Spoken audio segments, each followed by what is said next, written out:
Here's the uncomfortable truth. Most traders don't lose money because they're wrong about direction. They lose money because they don't understand liquidity. They buy the right idea at the wrong place, and they become liquidity for someone else. Picture this. You see a clean chart. Support, resistance, a breakout everyone can see. Volume spikes, Twitter lights up. You click buy, and almost immediately price snaps back. Your stop gets hit. Then price calmly moves in the direction you expected without you. It feels personal. It feels rigged. It feels unfair. It isn't. It's liquidity doing exactly what it's supposed to do. And once you see it, you can't unsee it.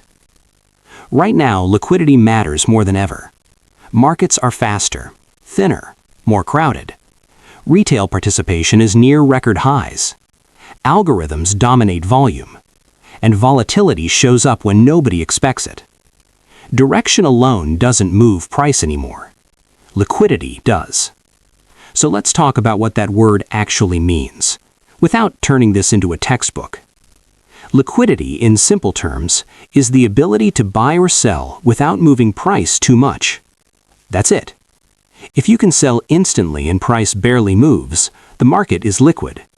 If you try to sell and price collapses, it's not. But here's the part most people miss. Liquidity is not evenly distributed. It clusters, it hides, and it waits. Every buy needs a seller. Every sell needs a buyer. Price doesn't move because people are bullish or bearish. It moves because one side runs out. Imagine a market with only buyers. Price doesn't go up. It freezes. Imagine a market with buyers and sellers, but sellers are exhausted. Now price moves. Liquidity is the fuel. Orders are the spark. And the biggest players in the market don't chase price. They wait for liquidity to come to them. Let's slow this down. Where does liquidity live? Stops, limit orders, margin calls, forced exits. Every stop loss is a future market order. Every breakout entry is a promise of liquidity. Every liquidation is urgency. Those are not random. They are predictable. Look at any chart and ask one simple question. Where are traders most likely wrong? Above obvious highs? Below obvious lows? At cleaning trendline breaks? At textbook support? That's not psychology. That's math. If thousands of traders place stops in the same area, that area becomes valuable. Not because price should go there, but because price can go there. Liquidity attracts price. Now here's the irony. Retail traders are taught to hide their stops. Smart money doesn't need to hunt stops. Stops hunt themselves. Because when enough people believe the same thing, they place the same orders at the same levels at the same time. That's not protection. That's a beacon. So price moves toward those zones, not maliciously, mechanically. This is where most trading education breaks down. You're shown patterns. You're shown indicators. You're shown probability. But you're not shown incentives. Markets don't reward being right. They reward providing liquidity at the wrong time. Think about a large institution. They don't trade 0.1 lots. They trade size. They cannot enter all at once. If they buy aggressively, price moves against them. So they wait. They let price move into areas where liquidity already exists. Stops get triggered. Breakout traders pile in. Weak hands exit. Now there's volume. Now there's liquidity. And then they execute. From the outside, it looks like manipulation. From the inside, it's logistics. Let's talk about the uncomfortable math. Price moves most violently when liquidity disappears, not when volume increases. Flash crashes, sudden spikes, air pockets. Those aren't emotional events. They're structural ones. When bids vanish, price falls until it finds buyers. When offers vanish, price rips until someone sells. That's why markets can drop faster than they rise. Fear removes liquidity. Greed adds it slowly. And this is why high volume is often misunderstood. High volume at the top doesn't mean strength. It often means distribution.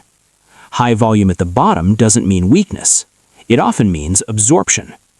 Liquidity tells you who is active. Price only tells you where you are. Now let's address the hype. You've probably heard phrases like smart money concepts, liquidity grabs, stop hunts. Some of it is useful. A lot of it is oversimplified. Not every wick is a trap. Not every breakout is fake. Not every stop is hunted. Liquidity is not a villain. It's a requirement. Markets need losers. They need urgency. They need imbalance. Without liquidity, markets don't function. They stall. So the real question isn't, will price take liquidity? The real question is, whose liquidity and why now? Timing matters. Liquidity behaves differently in different environments. During high volatility, liquidity evaporates. During low volatility, it accumulates. Before major news, liquidity pulls back. After news, it floods back in, violently. This is why price often spikes both directions after announcements. Stops trigger. Liquidity is harvested. Then direction emerges. If you only look at candles, it feels chaotic. If you look at liquidity, it feels inevitable. Now zoom out.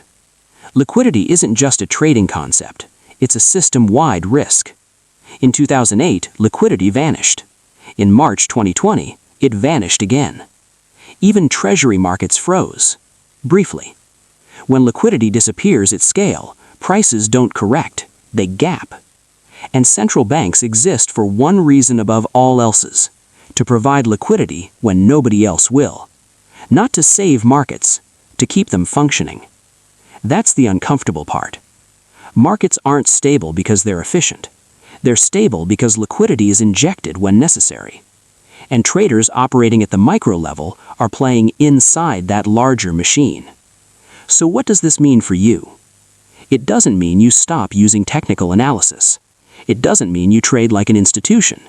It means you stop pretending price moves randomly. Every move has a reason, even if you don't like it.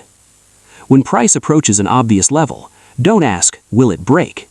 Ask, who needs liquidity here? Who is trapped? Who is late? Who is forced?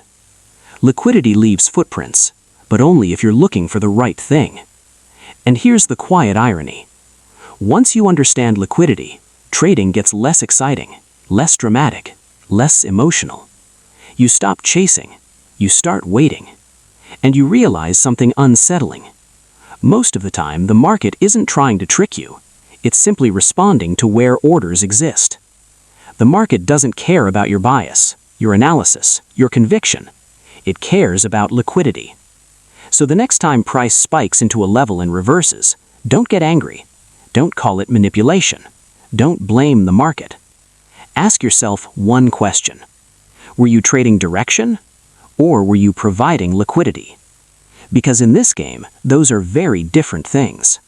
And the market is brutally consistent about which one it rewards.